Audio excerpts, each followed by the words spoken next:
Chiro Hustle. Sit back and learn from the greatest influencers in the profession on the world's #1 chiropractic podcast. Before we dive into this powerful episode, please remember to subscribe to our channels and to give us a 5-star rating on iTunes to continue hustling. This episode is sponsored by Imaging Services, Chiro Health USA, Chiro Moguls, Pure Chiro Notes, Titronics, Sherman College of Chiropractic, New Patients in a Box, the Influencer Authority Podcast Training, Mango Voice, Life Chiropractic College West, and M-Sculpt. Let's hustle. Hey guys, welcome to episode 488 of the Chiro Hustle podcast. I'm your producer, Luke Millette, and here's your host, James Chester. So today we had the opportunity of interviewing Dr. Lisa Olszewski. And if you want to hear her story about setting the example for the future of chiropractic, stay tuned.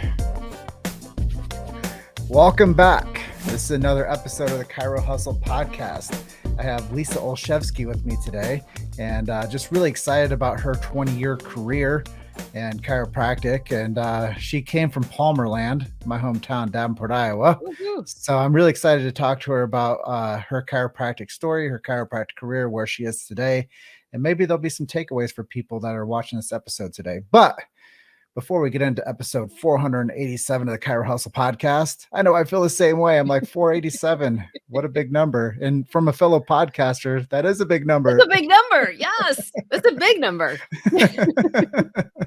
Yeah. So I just want to let everybody know the big why. Why do we do what we do over here at Chiro Hustle? Well, there's so many levels to it, but freedom of speech is something that really came to like the forefront for me, why we had to continue doing it and continuously do it more frequent. And we do believe in family health freedom and medical freedom. So those are parts of why chiropractic stands by itself. I believe that chiropractic is the last chess piece on the chessboard to go down when it comes to medical freedom and family freedom. So let's keep supporting this beautiful profession of chiropractic, all of us. Doesn't matter what side of the aisle you stand on. Let's keep supporting this beautiful profession of chiropractic, all of us. We also support BJ Palmer's Sacred Trust. If you don't know what that is, go to your favorite search engine now and search for BJ Palmer's last words. You'll fall in love with chiropractic. You'll fall in love with the major premise of chiropractic and why chiropractors do what they do. And if you're a chiropractor and you're watching this, refresh it. Go and find that and fall back in love with your profession. We do support and believe in subluxation-based chiropractic, innate intelligence, and universal intelligence. We believe that when man or woman, the physical, get adjusted, it connects them to man or woman, the spiritual. And I think that these things are important for us to know because philosophy is a cornerstone of chiropractic. And we have to keep that alive and well, burning a torch for the future of chiropractic. So with that being said, Lisa, welcome to the show. Thanks so much. This is great to be here. Yeah, I know. I give a real mouthful at the beginning of this and talk about the big why behind our show. But I oftentimes would tell a friend of mine when I'm like out and just hanging out for dinner, I'd be like, if people don't even listen to my show and they just listen to the first 2 minutes, they need to be educated on chiropractic. Right. That's when you catch the listeners, right? I like coming from a fellow podcaster. I mean, with ads, right? Like that's when they're paying the most or the mid rolls. Well, the cool thing is I follow our analytics and 75% of our shows get listened to. That's awesome. That's awesome. Let's make sure we get the most important stuff at the first 75%. Yeah, for sure. I get it. 100% understand. So your story in chiropractic, you said that you like to inspire people with this story. So let's share it. And you know what? It's one of those things, gosh, prior to 2020, when we used to speak on stages, I think, I guess we still do, but I always ask, and especially for the chiropractors, chiropractic assistants, whoever is listening, it's one of those things that we always have to like really think about. What is our confidence and certainty in chiropractic, right? Because I always share with them this story about, imagine it's the early 1950s, right? There is a man and a woman, and they're expecting their second child. However, they've taken the man aside and told him to take really good care of his wife because only one person's going to make it out of the pregnancy alive. So the excitement of having the second child, and then all of a sudden being told that you're going to lose your wife. Like, you're going to lose the person that is your soulmate. And not only that, like, only one person's going to make it out alive. It's not going to be her. Take really good care of your wife. And all of a sudden you realize, I have a little baby at home, and my wife's going to give birth to another one, but she's not going to make it out alive. So the story goes, the woman has a heart condition. That's why they told the man to take really good care of her. However, the woman's dad happens to be a milkman, and on a delivery one day sees a man crawl into an unmarked office and then walks out. So chiropractors listening, 1951, unmarked office. Yeah, there's still states in the United States that were practicing medicine without a license, right? As chiropractors. So thank goodness for the certainty and the confidence of that chiropractor that he was adjusting people and that his patient understood what was going on. Because when the milkman asked him why he was walking when he crawled in, he told him about chiropractic. And so you can figure out how the story goes, right? Milkman goes home, tells his daughter, go to a chiropractor. Daughter goes to a chiropractor, gets adjusted, makes it out of the pregnancy alive, has a beautiful baby boy. She lives to be 92 years old. So that woman and that man are my grandparents. It's my Busha and my Jaja. So my Busha, like, I grew up under traditional chiropractic care. That was my dad, was the baby. And so, my dad grew up under chiropractic care. My dad is not a chiropractor. I never really realized the story until I went to chiropractic school. And then really when I started learning the history, and then I realized, my grandparents, they were ones that gave money to this chiropractor to get out of jail. Like, they were the ones that put the bonds up for this chiropractor. My Busha, I always laugh because I was a kid of the 80s. I'm assuming we're probably about the same age. I thought everybody had a grandmother who did yoga, listened to Deepak Chopra, and fed them probiotics. Like, I ate acidophilus like it was like candies. Like, and my Jaja always was like, throw some vitamin E oil on it. It was like kind of Windex from, whatever, my big fat Greek wedding. So that's how I grew up. And I had chiropractic care as a baby. I grew up with chiropractic care, but it was never wellness care. And so I would go to the chiropractor when I had a migraine. I would go to the chiropractor when something was wrong. And I always wanted to be an engineer, right? Like, my dad was an engineer. I wanted to travel. I saw him traveling. So I was going to be an engineer. And then one day, I kid you not, junior year of high school, woke up. I'm like, I'm going to become a chiropractor. And I never looked back. So I'm so grateful. I've always said that, God put me on earth to be a chiropractor. And I think it was one of those things, like, I went off to undergrad, 4 years in and out, biomedical science, boom, went off to Palmer. So, I was able to get through all of that education and graduate by the time I was 25 and all of that. And it was my first trimester at chiropractic school at Palmer when Guy Reekman looked at our class and said, "You didn't choose chiropractic. Chiropractic chose you." And I was like, boom. and it was, right? Like, I was the kid that would read through the side effects of the medication that the doctor gave me. I'm like, are you sure? Is this really a good thing? You sure? I'm not sure about this. Like, what 8-year-old reads the side effects of her medications? But that was me. And so that was my thing. Like, I absolutely know without any doubt, I was put on earth to be a chiropractor. And I think over the course of the last 3 years has only solidified it even more. Like, people need the chiropractic message because people are dying without our chiropractic message.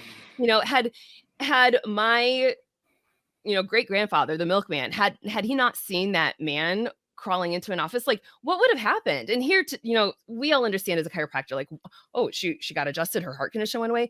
No, she was actually, what was so interesting to me, she was hit by a car as a little girl. And I didn't know this, but it was at her funeral. I'm standing there looking at these pictures up there and I'm like, Dad, get over here. Look at this. And I'm like, look at her before you were born. Like, she's so crooked. You can tell she's scoliotic. And then here are the pictures with you, Dad. And her shoulders are level, and my aunt walks up. She's like, what are you looking at, Lisa? And I'm going and showing her this. And she's like, well, you didn't know she was hit by a car in the early 20s. And I'm like, well, no, nobody told me this. But so obviously huge thoracic curvature, subluxations in the middle, thoracic spine, obviously affecting the heart. That was how, for anybody that's listening that doesn't understand chiropractic, it's not like a chiropractic adjustment cured her heart issue. It was literally, she was so misaligned. So yeah, that's my story. And usually, like when I'm up on stage, I just have, people will be in the audience crying. And then at the very end of my talk, I tell them that it was actually my grandparents. Well, I have so much takeaway from what you just shared with me. And the real takeaway is we have to set the example for the future of chiropractic. And that's like one of the major like message that I got from you just now is your grandparents set the example for the future of chiropractic for you. Yeah. We have to guard the sacred trust and treat it better. Oh my gosh. So where the future kids that are growing up today say, hey, mommy, I want to be a chiropractor. And Yes. I think that that's really cool. I know there's some follow-up there, so I'll let you jump back in, but I do have another question for you. Oh, go ahead. Out of all the chiropractic colleges, Mhm. you were coming from Michigan, correct? Yeah. How did you pick Davenport, Iowa? I For the nice weather? What's funny is I never knew other states had the sunshine in the winter until I went to Davenport because I undergrad was in Michigan and I was how old going out there, 22 years old, 21 years old. And I'm like, yeah, I think every state loses the sun for like 6 months out of the year. And I remember that first winter in Davenport, I was like, it is so cold, which I mean, it's still cold here too, but I'm like, the sun shines out. It's so different. And when I moved back here, God, I've been back here now for almost 20 years. Like we finally had sunshine here today in Michigan. I haven't seen the sun in 3 weeks and it's horrible. Like I understand. And it's a going joke in my practice. I'm like, we got to see the sun soon because you people are getting nasty. Like I can't deal with this. So anyways, that's a side note. How did I end up at Palmer? Gosh, you know what? It's funny you say this because I was telling somebody this the other day. I ended up on Palmer's list my junior year of high school, right? I was getting stuff and they would call me like, are you ready to start school? And I'm like, I'm a junior in high school. Oh, well, you need to do some undergrad first. I'm like, well, yeah. But when I went out there for homecoming or for Lyceum is what it was called at that time period. And I remember connecting with my parents. They drove out there with me. And I said, I have a tour at the BJ Palmer mansion at like whatever time, 1:00. Mom, meet me there. And at that point, it was still like, if you've been to that mansion, it was still purgatory. You would walk in, it was all black and all these rocks and all this stuff. And I walked in and I could see my mom. She's away across and I caught her eye and she's looking at me going, what are you thinking about going to school here? And I'm like, isn't this amazing? She was like, this guy is crazy. And I'm like, I am so going to school here. So I used to call on the phones for the students back at Palmer days. And that was the thing I would tell everybody because at that point they were building Palmer, Florida. I'm like, how are we supposed to compete? Like, hey, come to Davenport, Iowa, or you can go to Palmer down in Port Orange. And I would tell all the students, I'm like, you've got to just step foot on campus here. There is a history at Palmer that is nowhere else, right? You walk through there and you're walking through the halls that BJ Palmer walked. There is the history is palpable there. And that's why I was there. Right. Like I was there during the 3 years that Dr. Riekman, or I don't know how many years he was there, but the 3 years I was there was when Dr. Riekman was there. So, yeah, that's why I ended up there. And what's funny, you'll appreciate this now. My entire family has moved from Michigan. My extended family, they're all in the Quad Cities now. So my dad is always like, come on out and open up a practice out there. I'm like, no. If I'm moving, I'm going south. I'm going to sunshine and warm weather. Well, lots. I mean, it's been a while since I've smiled and laughed this much on a show before. So I appreciate you bringing good vibes to the Chiro Hustle show. Absolutely. That's what I'm here for. Make people laugh, right? We got to laugh. So let's go a different direction today. Podcasting. You have your own show. Yeah. Healthy Living Simple Mhm. is your podcast. Why did you start the podcast and why should other chiropractors start their own darn podcast? Why should they do it? You know what? Here's the deal. Like there is, how can I put this? The medical community has such an authority out there, right? But we have some really great messages and we have some really healthy and healing messages. And why did I start mine was because I found that people were so confused walking into my practice saying, I'm searching how to do X, Y, and Z, and everybody's an expert right now. And I actually had my own health challenge back in 2016. And so it's kind of that I started a health institute based off of it afterwards, because I was like, all right, I can help with the people within the four walls of my practice, but I want to be able to help even more people and make a bigger impact. And that was my way of doing that, to make my ripple bigger throughout the world. So that's why with the podcast, but I also think so much of the general public, and we're seeing it on a day-by-day basis right now. Like, it is amazing to me to see the conversations that are happening in my office on a daily basis that, like, even 6 months ago were like behind closed doors, that now people are asking in front of everybody else, right? Because of the overflow of information that's being dropped on us right and left everywhere. And I think you probably know where I'm coming from, right? But we need to take that message, especially as chiropractors right now, because what other people are running with is that how many times I hear other like medical doctors now talking about this innate within their body. And I'm like, that is us. I don't want an MD talking about that innate wisdom, because that's not their philosophy. I don't know what their philosophy is. Let's own it of what we are and scream it from the rooftops, because the public needs our message and somebody else is going to steal it, is basically what I'm going to say. Well, one of my good friends, I'm actually going to his boot camp. So a big shout out for Roberto Monaco. I'm going down to coach with him this weekend in Atlanta.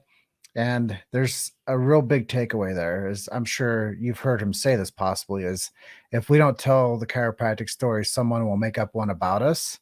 Yes. And if we don't own our philosophy and our history, someone else will take that and extrapolate that and turn that language into their own. Yep. So we have to be very, I think it was a gal I met named Kathy Colby. Yeah. And she said, you have to be loud and proud.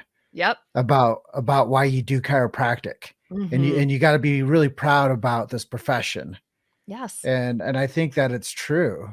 And Yeah. I think, the reason I asked you that question, you being a podcast host, you understand how you can cultivate a culture of truth, integrity, justice, and chiropractic. Yes. And I think that people need good stewards. They need great inspiration, and they need something to pay attention to that gives them value and real deal information from real knowledge base. Right. And that we're actually educated people. You know what I mean? Because like you just said, they have made us out to be, I don't even know what, right? And it's the fact, like, no, we actually understand science. Like, I had this conversation with somebody earlier today and going through the stuff where, 3 years ago when they were asking questions on stuff, and I would just say, hey, X, Y, and Z. Oh, remember, okay, how about this? Take your mail and leave it outside put it down in your basement for 3 weeks, because this virus is going to grow on your mail. How many of us sat there like, that's not science? And so people would come into the practice and I was like, well, calm down 1 second. And then and I'm like, okay, I'm not a conspiracy theorist. Well, I am a conspiracy theorist, but I'm not a conspiracy theorist with my patients, right? And I'm like, I am actually a scientist. I'm like, I have a biomedical science degree. Like, you just go through the science with them. But it was so interesting over the course of the last few years. It's like, well, that's the chiropractor. There's the conspiracy theorist. And it's like, no, actually, I just think. And I understand the science. Well, I'll just tell you clear. Like, I was like freaked out. Like, I was as scared as anybody. Like, I saw like they were bringing like an aircraft carrier into New York Harbor. Right. They were like calling in like National Guard for things. And they were like, I'm like, what is happening? This the big of a deal? And I was like just as afraid of anybody. And then I got this order from Amazon and I was popping those little AirPods that came in there. And my buddy's like, bro, I bet they fill those AirPods up in China. I'm like, no. Well, I mean, do you remember early on? I guess we just took a total turn. Sorry about that. But I just remember when the kids went, like schools were canceled and everything. And the words kept going out of my mouth. I feel like it's 9/11 all over again. And then the next day I'm like, but it's continuing. I feel like it's 9/11 all over. I feel exactly how I felt. And it was just one of those things that I was like, this is so surreal. So 3 years later, we got a lot more different information. Yeah, and a lot of buyer's remorse, I'm sure. I think so, right? I'm seeing that. And I think a lot of people are starting to wake up to the fact that um, there's no redos with it. Hmm. You've made it to Chiro Hustle. Sit back and learn from the greatest influencers in the profession on the world's #1 chiropractic podcast. This episode is sponsored by Imaging Services, Chiro Health USA, Chiro Moguls, Pure Chiro Notes, Titronics, Sherman College of Chiropractic, New Patients in a Box, the Influencer Authority Podcast Training, Mango Voice, Life Chiropractic College West, and M-Sculpt. Let's hustle. And it's unfortunate, but chiropractic is a good solution and it's a good message. So if you guys are out there and you're watching this and you think that you should start a chiropractic podcast, it's a yes. Yeah. And it's a win. It's yesterday. Yeah. And you know, the old saying, when's the best time to plant a tree? 10 years ago or today. So, yeah, and it is. And this, I mean, like this month we're doing, and I loved it. I had a patient that got really excited. We're celebrating my 20-year anniversary from chiropractic school in the practice. And so when my patients came running in and she's like, this is an Instagram person, right? Like, Dr. Lisa, I know exactly what you have to do. I'm like, all right, what? She's like, 20 things in 20 years. The 20 things you learned in 20 years. So I'm like, all right, I guess I'm committing to 20 podcasts this month. But it's a simple thing. And my first one that's going to release tomorrow is it is a whole lot easier to stay well than it is to get well, because we see that in our practice all the time. People coming in, they're so sick and now we're trying to regain their health versus those of us that never really allowed our health to disappear and we just maintained it and kept it vibrant. Yeah, there's some cliches like that we could speak in, and that's like, you know, the most important thing in your life is your health, because if you don't have it, you'll spend the rest of your life to get it back. Yep. And I think that that's something to take away for everybody. And I grew up in Iowa, as I was telling you, and if back in the day, before we got in this whole medical mess that we're in, like people would sell the farm to save a loved one's life. Right. Like they would like go to the next level to like get somebody well. Yep. And I think that there's something really courageous about that. But nowadays, like we just have to do a little bit better, and a little bit better day by day will get us further in life and more connected with our communities than what, you know, staying silent and not creating a show. And I, you know, just a simple takeaway for people, like create a spotlight your city and start interviewing people that are movers and shakers in your community, people in your BNI group, people in your young professionals network group, like people that have businesses that are patients of yours. Yeah. Like start interviewing them for 20 minutes and co-branding with them and become the go-to chiropractor in your town and speak up about this beautiful profession. Absolutely. Yeah. Absolutely. I mean, I sometimes, at least it's really hard for me to stay away from like wanting people to do more for chiropractic. And it's vital to the future of the profession. I agree. No, I 100% agree. So let's talk another topic. I'm really excited because I know you've been involved with the state association and some high positions there. Number one, why should people support their state associations? And how do people usually come to a state association and interact with them, their first port of like connection? You know what I think first port of connect for so many people is to get their continuing education credits, right? Like I feel like that's typically how people are like, oh, well, maybe I'll just become a member and get my CE, at least in Michigan, right? Like, oh, I can get all my CEs for free if I'm at this level membership or whatever it is.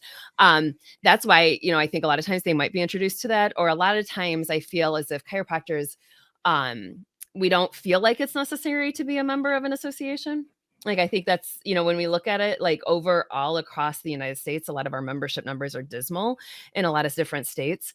We have something very magical here in Michigan. Just the community is amazing here. But, you know, and I shared with you prior to the start, and one of the things that I really, truly believe why we should be a member, hey, if you're not a member and you were in a state that you were able to practice during 2020, when so many, like there were several states that were not allowed to practice, like that is the reason in and of itself. Like I have said that over and over to our membership here.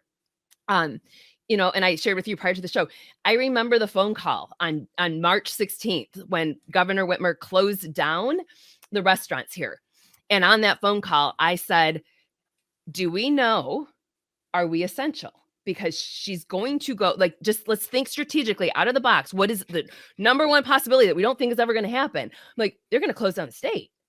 Oh, could be a crazy conspiracy theorist, but they might be closing down the state. Are we essential? Oh my gosh, are we essential? And lo and behold, like people in Michigan don't realize, like, we were not deemed essential on that date. We did a lot of work over the course of the next several days to make sure we were deemed essential. So especially in Michigan, for anybody that's like, oh, I'm not going to pay the membership dues. Holy smokes, you had the right to practice chiropractic during that time period. But it's also the fact that your state associations are fighting for your right to practice chiropractic. Your national associations are doing the same thing. And so we need to make sure, and somebody must be from Michigan here. So we need to make sure we have the right to practice. And that's what, I get asked all the time. Like, I just ended my presidency term and people are like, oh, do you get paid for? No, I volunteered all of this. And I've been volunteering for a lot of years on that. So I could have had my practice open every Thursday morning when I was up at board meetings, but I decided to sacrifice that because it was important for all the doctors in our state, because I want to make sure that chiropractic is something that is available to every single Michigander here, right? Like, it is that important to me that I have closed my practice every Thursday morning, the first Thursday of the month for the last almost 20 years. Well, I just want to say thank you for stepping into the fire. Yeah, Thank you for protecting the sacred trust and to keep health freedom going for families in Michigan. Those are all tenets of what we stand for. So Yeah. getting the reiteration of this from you as a leader in the profession, doing the right things, that's why we do this show. Because we have a lot of people that just need to hear the big idea. Yeah. They need to hear the modern big idea.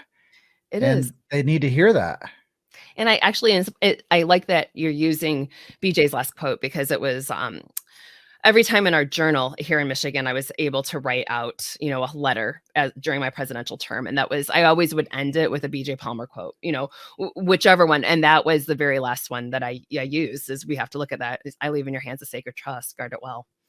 Because, sometimes I'm like, okay, I don't know what we're, like, I pray that we're all guarding it well. I pray that chiropractic will be thriving 20 years from now, 100 years from now. But it's all on our watch right now. Like, it's all of us, and we've all got to step up to the plate.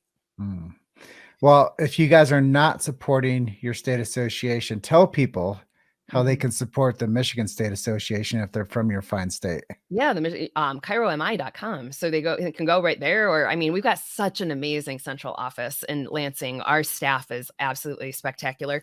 And that's what I tell, we have two state association, conventions, one in the spring and one in the fall. And, we'll have nearly 1,000 attendees at that. So we do that twice a year. And people are always like, holy smokes, how do you do that? But it is in Michigan. It's such an amazing event. And so I think a lot of our doctors just assume it's happening in every single state. And it's not. Like, we have had some amazing leaders here over the years. Like, amazing leadership, and they were so many of them have been my mentors.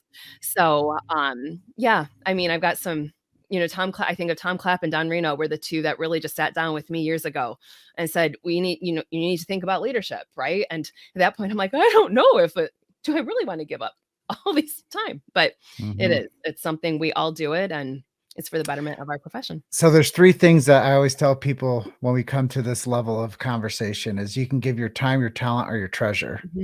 Step up and step in and help these state associations.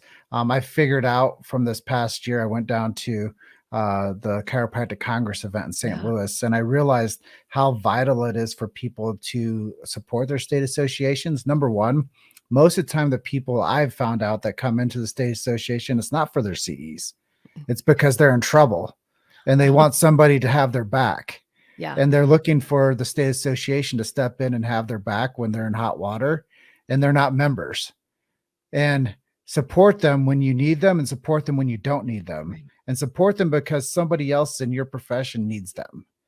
Yeah. And when you look at it, it's like, think of how much people are spending on a Starbucks, right? Like even if it's just an Americano at Starbucks, it's still $4. And you start to multiply that out, like your membership dues, it's less than an adjustment each month. Like it's worth the future of your profession, right?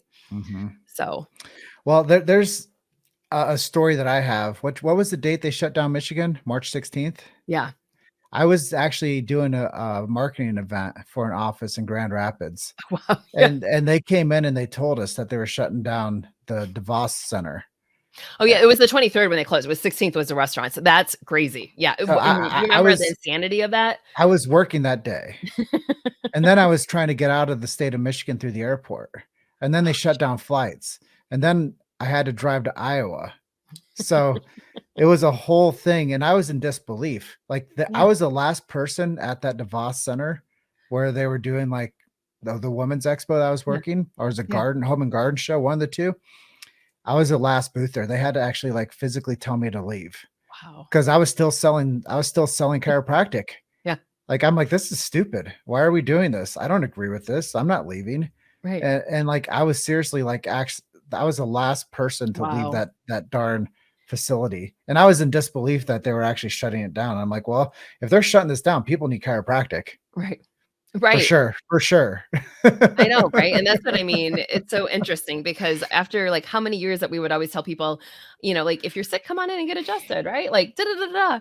And then it was like this whole, like even somebody had called me earlier today and they're like, like, what's your thoughts on this? I'm like, they had a cold a week and a half ago. Like they can come on in. Like, like a week and a half ago, like get you adjusted. So let's inspire some people at the end. I know we've done a great job this whole talk, but let's talk about the future chiropractic students. What's some advice you would give to them? Oh my gosh. My biggest thing, do you remember like, sorry if I just echo everything out in my mic. Enjoy your time while you're at school now, because here's the deal. I remember like we would always fight over the philosophy, right? Like I was a gondroid and then I switched into upper cervical and everybody was like, oh my God, how did she change like that? And it was like, whoa, all this stuff. When you're a student, like, here's the deal. Like we all have got to band together and really enjoy that time and really support each other. And then when you get out into practice, bond with your other chiropractors in your town. Right. Amen. Because that is something like I have got like some amazing chiropractors here. And actually, I had just interviewed one of them for my podcast this week. And it was like, we need to just see each other more often and we're talking about how we all collaborate, right? He's a chiropractor. He's a functional neurologist. And so it's great because we have mutual patients that we will work back and forth with. And so that's where you are walking into an amazing profession. And enjoy your time as a student, but just know like it is going to be so amazing out there because of the lives that you will be able to transform. And that's where now 20 years down the road is so crazy to me to see the moms that I took care of with their high school kids who I now take care of their babies. Like I'm already 3 to 4 generations in and I'm like, my practice is only 18 years old here. Like, granted, I've been out of school for 20 years, but I'm like, how is this possible? But these people truly become your family. Like, that's what's so amazing to me. Yeah. So, lightning round. I know we're a little bit over time, but I'm really excited about this show. Who are some of your heroes in the chiropractic world and who helped you become who you are today? Well, I mentioned one of them already, Tom Clapp, right? So we lost him in December of 2020, but he was one of my mentors. He was as the Michigan Association of Chiropractors when we merged 2 associations. He was our first chairman, but he was the one I remember sitting in a district meeting, my arm being twisted to run for a like treasurer position, and I didn't want to do it. And after I decided to do it, he sat down and said, "Thank you." Like I didn't even know who he was, and he's like, "Thank you for serving. Thank you for saying yes. And thank you for loving this profession." So that's what I think we need to do is we need to look at our young leaders and thank you. Like, thank you for stepping up. Thank you for saying yes. Thank you for serving chiropractic because it's an amazing profession. And we're not going to be here without everybody. It's the rising tide lifts all boats, right? Well, I was telling you off camera that one of my talks I gave up in Boulder at the Mile High Philosophy Night is I called it Unity Through Diversity. And it's like, if you go to 10 offices, every chiropractor is going to adjust you a little bit different. They're going to have a little bit different philosophy, but they're still a practicing chiropractor. And you guys are more alike than you are different. Absolutely. So start loving on each other, set up some lunch dates, set up some adjusting parties, Mhm. and start taking care of each other. So I think that that's a big takeaway too. Yes, and focusing on, like you just said, we are more alike than we are different, and we are the only profession, I feel like, that circles the wagons and shoots inward. Like, we have got to stop nitpicking on the little things. Um, yeah, we are more alike than we are different, and we need to look at our whole profession and thriving and keep adjusting, absolutely. Yeah. So, last two questions. I know that you shared the miracle story of your life, Mhm. but maybe share something that you've seen happen in your office since you've been in private practice. You know what? I have another one. This isn't in my actual practice. I did study abroad at Palmer, right? So I went to Kathmandu, Nepal. And I remember this, and I keep his picture on my wall in my office because this is such a powerful story. Um, this little boy came up, we were at an orphanage, and he was really struggling to get up on the table. And then I realized he couldn't really see very well. And so his atlas was so stuck that day that when we adjusted it, it was like an explosion. But in the midst of this, I decided to go talk to some of the medical doctors that were with us because I was like, I want to get the kid a pair of glasses. He really is struggling. And so I don't speak Nepalese. He didn't speak English. I'm trying to walk with him through the school area, and we've got stairs and all of this stuff. And I get into the room and I look at the medical doctor, and he had the Snellen eye chart up there. And I was like, he needs glasses. And he looks at me and talks to the kid, and they speak back and forth. And he just looks at me and he's like, he's blind. Not gonna, like, glasses aren't gonna help. I was like, okay, just really just heart saddened. And later on that afternoon, we had brought a bunch of huge globes with us that were beach balls. And we had blown them up, and the kids were running and catching these balls, and they were so excited. And I see this little guy, and he's running and he's catching this ball, and he's throwing, and like would run again and throw it. And I'm like, the same kid could not see the stairs earlier today, and he could not get up on that chiropractic table. And so I grabbed my interpreter and I was like, I need like this little guy over here. Is that? And he's like, yeah. And I'm like, is that the same child, or maybe he has a twin brother, right? He's like, no, it's the same kid. I'm like, you notice anything different? Like, anything different? And so I just remember how stuck his atlas was that day, right? And so obviously we know those are the nerves that are going there. And did it cure? I don't know, but I know that he couldn't get up on an adjusting table earlier that day, and he had trouble walking down the stairs. And then a little bit later on, he was running and catching a beach ball. So that is the story that I keep his picture along with a lot of the other kids that we adjusted at that orphanage that day. They're on my office wall, and they are my reminder of why we do what we do. So beautiful. I've had such a good time talking to you today. It's been just a really great episode of Chiro Hustle. I mean, we could talk for another hour.